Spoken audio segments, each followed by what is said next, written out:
Goal 0 proudly presents Jarrett Edwards Outdoors. Oh. Throwing out for the camera. Come here. Oh! That's a nice. How nice is that? This could be one of the biggest fish we've ever caught on the show. Think about a heart attack you're gonna have. Jarrett Edwards Outdoors is presented by Built Ford Tough, Goal 0, Mercury, Lowrance, Gary Yamamoto Custom Baits, St. Croix, Lake Powell Resorts and Marinas, River to Sea, Tackle Warehouse, and Never Slip Bait Tape. Hi, I'm Jarrett Edwards. Welcome to the show. Today we're really fortunate to have guest Roy Hawk. Roy, how we doing? Excellent, man. Nice to be here. Yeah, it's great having you. A lot of people at home might recognize Roy from the FLW Tournament Trail. And Roy, you've been out there and you've done tons in the business. You know, you've won way over $500,000 out there in prize money. You've won back-to-back ever starts.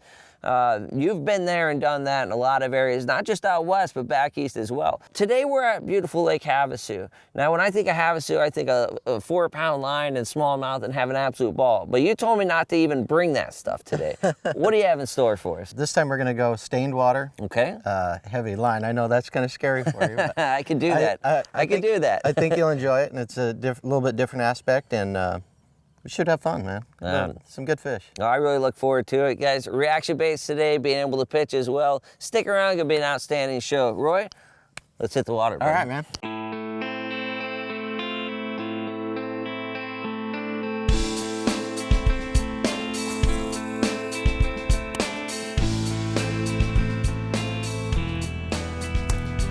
All right, buddy, what you got there? A pretty good one. Maybe a striper, huh? You think so? No. Always a good way to start the morning. Nice little largemouth. Absolutely. Let me grab that for you. Oh, that's a nice chunk, huh? Look at that. Good way to start the morning. Absolutely. Come on over, big guy. I see that trailer hook. Oh, you make it easy on me. Come here. Grabbing the bait, moving trailer hook to the side. Nice. A good, effective way, huh? Beauty, man. Beauty spinner bait. Hey, good getting back in the boat with you, huh? Oh, I love it, man. Look at that. What a chunk, huh? Little beauty. Nice, Wow. healthy fish, you know? Yeah, absolutely. What a fish. Yeah, I saw that too. He come right up and just hammered that bait, huh? Good morning to Havasu, huh? No doubt about it. What a beautiful largemouth. day. Oh, I tell you, it's going to be a nice one. Stained water Havasu, something you just don't hear about. Let's go ahead and put her in. My turn, partner. Right on. My turn. See you, baby.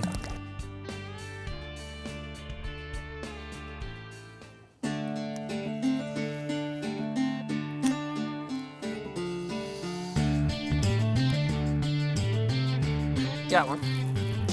Got one? Yeah, here we go, buddy. Oh, nice. Yeah, that was pretty neat. Just slow rolling right out this. Look at him pull, dude. Oh my gosh, it's a true. Love this spinnerbait bite. Oh man, nothing wrong with that. Right on. That was a lot of fun. That's awesome. Oh man, just like you said, you know, nice little slow roll up there. Great opportunity, and came right up to be able to bite another healthy fish, huh? Oh yeah. Beautiful. Now, in your opinion, the slow roll technique versus throwing it up there and slow. Well, I tell you what, let's put this fish back and we'll talk about it for a sec. I'm getting too excited. I love a good spinnerbait bite. Let's see it. That's cool. Good fish. Let's talk about this here. Spinnerbait. A lot of people will take a spinnerbait and chunk it down the bank and not really pay much attention to that retrieve speed. But today you've taught me something a little bit different. And that is when throwing that bait tight up there, and you've recently had the water drop, right? Right. So a lot of these fish aren't necessarily just sucked up to the back of these tulies. They're out roaming around a little bit. Yeah. So talk to me about retrieve speed. I mean, exactly like what you said. The fish want to be up in those tulies where it's all protected. They got great ambush areas. Yeah, But with the water coming down, it's pulled them out of the tulies. Now they're off that first little break. So we're taking the spinnerbait, throwing it up there tight. let it fall down to the bottom, and then just a nice slow retrieve and just getting it to coast down the taper of the contour, and they're right there. These fish are just running up and down these lanes, and hopefully we just come in contact and slow roll in the spinnerbait. Yeah, and it's really interesting because so many people, myself included, I'm a really fast fisherman. Yeah. So when I get on the bank, I want to cover a lot of water, but sometimes I have to pay attention to what the bait's doing down there. Yes. The more we can make this bait bounce that down there along the bottom, and sometimes just twist that reel a little bit more, be able to get that fluff going in that skirt. Many times or not, that's the difference between a bite. Boom. I And they're love on it. it. All right, man, catch them up.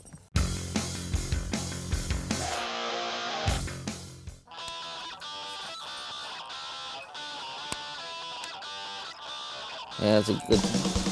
Oh, buddy, he just hit that right when it hit down, huh? There's one little stick sticking up over there, and he was right on it. Absolutely. You talk about a bite, huh? He was right there. Oh, look at that What a fish. Oh, man. And he's pulling every which direction, huh? For a second, I was like, do you have a striper? You know, you have a big striper that's pulling up? Oh, man. What a fish. Oh, going out for the camera. Come here. Oh, What a fish. man, look at that. Look at that. Oh, See buddy. that one little stick sticking up right there? Yeah, I do, yeah. Right on that. That's neat. Came right up and annihilated, huh? Oh, look at that. Look at that big old belly. I'm telling you, spring is here. It's mid-March, and the spinnerbait bite is happening, huh? Oh, man, that was awesome watching you catch him like that. That's a beauty. Well, that was something interesting. You definitely bumped that blade up there and were able to get bit. You know, that reaction's a big deal, huh? That's awesome, man. See ya. Thank you, Lord.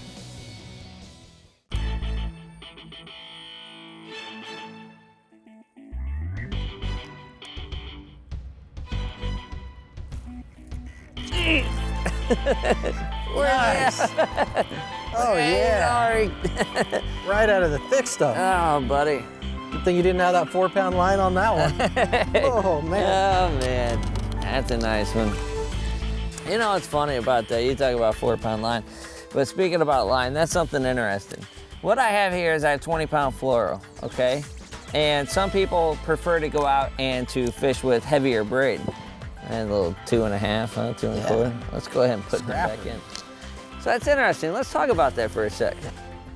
I have 20-pound fluoro, okay? Some people will go and flip with 50, 65-pound braid. Now we are fishing Thule, some pretty nasty stuff, some wood mixed in with it. I noticed you're throwing fluoro as well. Why should a guy at home throw the fluorocarbon versus the braided line? Or is it just a personal preference? It is kind of a personal preference, but I think you're still going to get more bites on fluoro. It disappears in water. Okay. And I think that adds to it. You know, there are times where braid is going to be the deal, but I look at it as, you know, I want to be to where I can get as many bites as I possibly can and still be able to handle the fish once I got them hooked. So Interesting. if we get into a position where we're catching fish all the way back in that stuff, then maybe braid's the way to go. Interesting. And where that braid kind of blends in with its surroundings, you got all these Thule stalks and whatnot. Absolutely. But most of our bites are coming just outside of the Thules. And, you know, I think we can land most of the fish we're going to hook that way. And I think we're going to get more bites with that fluorocarbon line. And to me, being such close quarter combat, when you pitch right in and they bite most of the time when it sinks down, I like a little bit more of a shock abrasive. You know what I mean? Yeah, sure. Being able to Makes stick sense. them on there. But, you know, obviously if we were frogging or something, it'd be a different world. But, yeah, that's interesting. I appreciate your perspective. There's a ton of traffic on that bridge. Yeah, there is. It's nonstop. All RVs. People still got money. Oh, there's no doubt about that, huh? All right, I'm going to retie this real quick, and then we'll scoot on down the bank.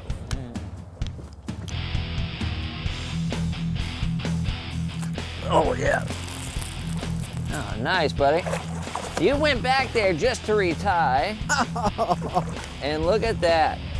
Nothing wrong with that, buddy. Nothing wrong with that. Come here. Oh, yeah. Little flapping hog on the Oh, back there, huh? That's a great trailer. Man, look at that. What an awesome opportunity. We have the bridge right behind us. Let's take a look at this. Semis, traffic all over the place. You know, another solid 3-pound fish. Now you decided to go in there and to be able to pitch these fish out. I'm gonna go ahead and release this fish, and let's talk a little bit about kind of switching gears here and why we're doing that. I'm throwing a spinnerbait up front. you decided to pitch right behind me. We have hundreds of yards of Thule bank that all looks the same.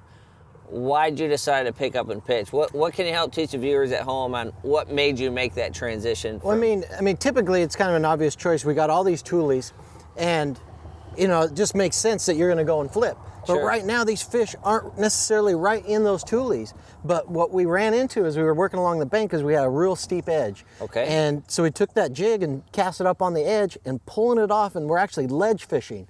We're not necessarily pitching it right up in the Thules, but we're catching them out off the bake, right on that first initial break. Sure. Those females are just cruising along, just waiting till everything gets primed to where they can move up into those That's Thules. interesting, because a minute ago it seemed like everything was flat. Right. And on the spinnerbait, we were being able to slow roll it off and be able to catch some fish. But I think what you're saying is the creek cut really tied in on that river channel there. Yep. And that's what allowed these fish to be able to stay deep, but to go up shallow feed, then go back down. Right on that first break. That's good. Well, you think I can get one pitching? Oh, I bet you can. All right, man. That's the goal. I love to fish. Here we go.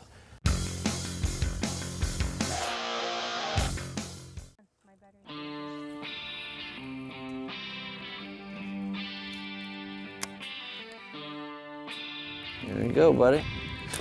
Oh, man, that's a He was coming right at me, I don't know, little chunky fish. Nice. These guys are hot, aren't they?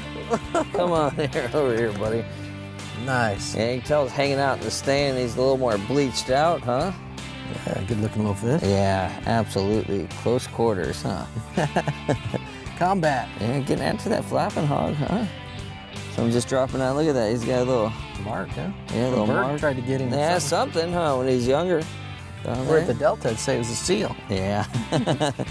Clean fish, though. Nice. Well, I think what's so exciting about pitching an opportunity, and a lot of people will say, well, it all depends. You pitch a bunch, right? Yeah. This is something that's interesting to me. And when I was on tour, I would always go ahead and try to get the highest gear ratio of reel I could have.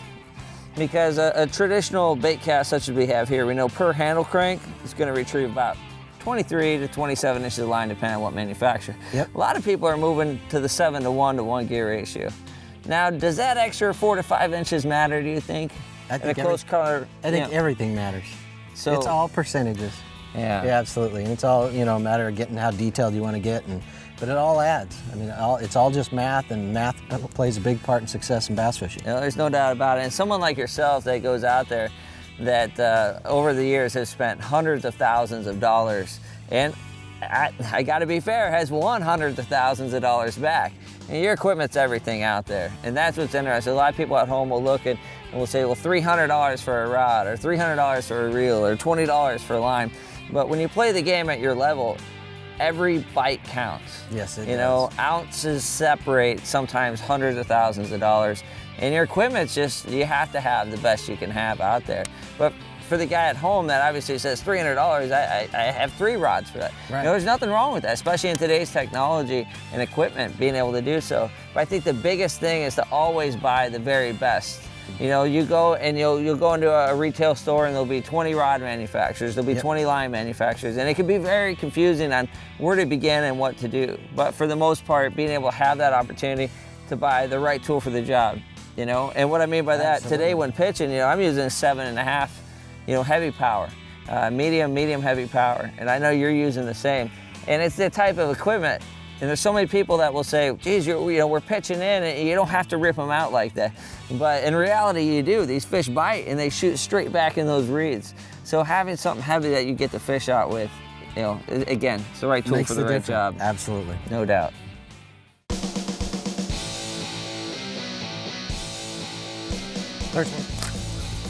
Oh man, nice. You know what's so funny is I just pitched right in that area. Oh, I think you got him warmed up. You think that's what it is? Oh, absolutely. Come on, you got some heavy line. Now the funny thing about this is I just pitched right there and I was watching and I was like, no way, now that's a nice little 2.5 there. We'll go ahead and let him go. But let's talk about something real quick, buddy.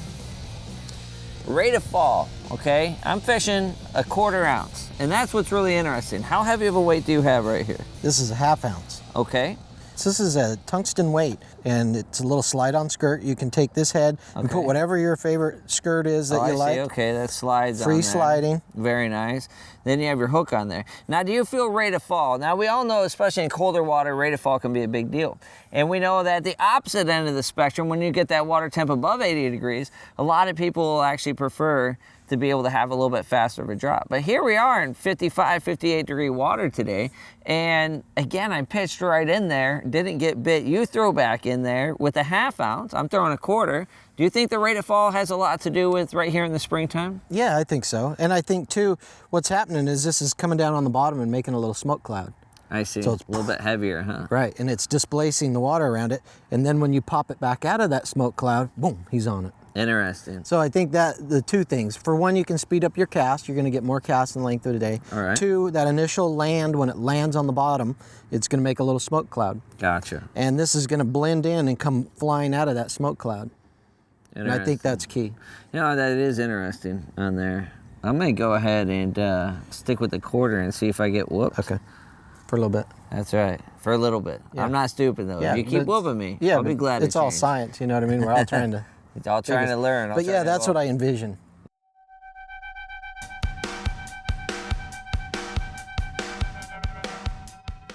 You know, many a times when we get off the water, the only thing we're concerned about is back in the old boat, up into the garage, wiping her down and plugging her in, and that's it till the next fishing trip. However, a little bit of proper maintenance can go a long way, such as in today's case. Well, I noticed there's some bank fishermen earlier, and sure enough, they went ahead and left their line all the way across the channel, and well, I had a sneaking suspicion some of that was going to get caught up in my propeller. And as you can see here, we have several yards of looks to be 15 to 20 pound monofilament, and this stuff can be absolutely deadly to your prop. Now, you see a big motor such as we have here, a 225 Optimax Pro XS. You're thinking, how can a little bit of fishing line cause some major issues down the road? Again, we were talking about maintenance. Check this out. First thing we want to do is go ahead, and I went ahead and backed the nut off here of the prop. And now when we go ahead and pull this off, you can see that wire. Thankfully, I didn't get it too bad on there. And there's the trouble. Move that washer right there. Well, what you can see is this fishing line will completely wrap up in here, and there's a little seal back in here. And if you don't take care of this, there's a really good chance this fishing wire can eat into that seal, and that's gonna be the big mistake. The last thing we want is water inside this housing. And what you're gonna notice is this fishing line has the potential to get behind and cut into this seal. That's gonna be the big mistake. Sometimes a little bit of maintenance will go a very long ways. You know, removing all this unwanted fishing line from the prop shaft's always a good idea, but make sure to go up to your trolling motor to do it there as well. I'm telling you, proper maintenance sometimes could save you a lot of money down the road. I'm Jarrett Edwards, and this has been your Mercury Minute. This segment brought to you by Tackle Warehouse, guaranteed lowest prices. Fishing Lake Havasu today with Roy Hawk was an absolute pleasure. I tell you, he's an outstanding fisherman and even a better person. The guy's just, it's one of those fun guys to hang out with. So we happened to go as far up Lake Havasu as you could go today, find some stained water, some reeds, and well, we sure did have a lot of fun. Started out throwing some spinner baits in the morning. Now, I happened to catch a few quality fish on a River to Sea Bling spinnerbait. This happens to be the 1/2 ounce. Now, this spinnerbait's unique because it has a very light wire, hand-tied skirt, a big bite, black nickel River to Sea hook, and again, my personal favorite happens to be the blades. Take a look. They're extremely thin. You're able to bend them, shape them the way you want them there in the water. Pretty unique. Moving up, 15-pound fluorocarbon line. Match that with a 7-foot medium heavy. This happens to be the St. Croix Legend Extreme. Again, great opportunity to no doubt when they bite, be able to reel them in with a little bit quicker of a gear ratio. So slow roll was definitely the key on the spinner baits. Now, moving forward, as that sun got a little bit higher in the day, we went ahead and switched gears, had to go deep inside the cover to get them. And what you see here is obviously traditional Texas rig, a little bit of braided line. Now, this is where things get pretty cool, because this is a brand new hook on behalf of Mustad. It's called the Grip Pin series. You're gonna notice a really small little powder-coated piece of steel that comes up. That's definitely gonna help hold that bait up on the hook for longer periods of time. So what we did, traditional Texas rig here, we have to start in. You want to put this hook all the way into the barb, about a 1/4 inch, pull all the way out here. Now what we're doing, slowly but certainly, gonna push this up over the barb. And now what we're gonna do is take this hook and put it right back on the inside. When you apply that weight, it makes a nice near snagless presentation. Obviously, until the big one bites. When he does, that's his mistake. The bait goes right up there. The hook right in the top of the fish's mouth. Pretty unique technique. As always, all the product demonstrated on today's show can be found at Tackle Warehouse. Tackle Warehouse is the guaranteed lowest prices and my personal favorite, free ground shipping on items over $50.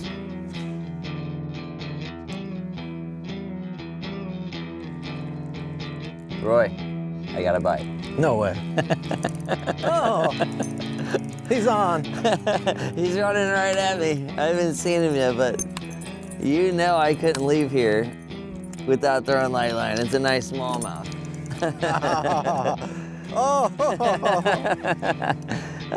You know, I love the heavy line, buddy. There's nothing wrong with that. It was a great time. Nothing better than ripping them out of the weeds today. But you have to know, anytime I can get that light rod and light line and throw a small little Senko out there. Roy, it's been a great day, friend. We're gonna have to do this again. You know, Lake Havasu, you definitely showed me a great spot Nice. of Lake Havasu that I never knew existed. Yeah, it's Out there, all the way back there in those weeds, and wow, outstanding. There's something to be said though for this fishery when we go back, take 20-pound tests, go back there and pitch and have a great day. And then also to have an opportunity that we can come out and throw a 4-pound line and catch them all within a matter of, you know, a couple-mile drive. That's Havasu for you. Yeah, no doubt. What a great time. Roy, you're the man. It's been an absolute honor fishing with you. Guys at home, keep an eye out on Roy Hawk. No doubt a great touring pro out there, especially with FLW and circuits all over out there. You know, you've been there, you've done that, you earned your keep, and you fished in a lot of major events, and it's a real honor getting the boat for you. Really appreciate you. And as always, appreciate you guys tuning in. We'll see you right back here next week. Jarrett Edwards Outdoors. Jarrett Edwards Outdoors is Awesome, presented man. by Built Ford Tough, Goal Zero, Mercury, Lowrance, Gary Yamamoto Custom Baits, St. Croix, Lake Powell Resorts and Marinas, River to Sea, Tackle Warehouse, and Never Slip Bait Tape.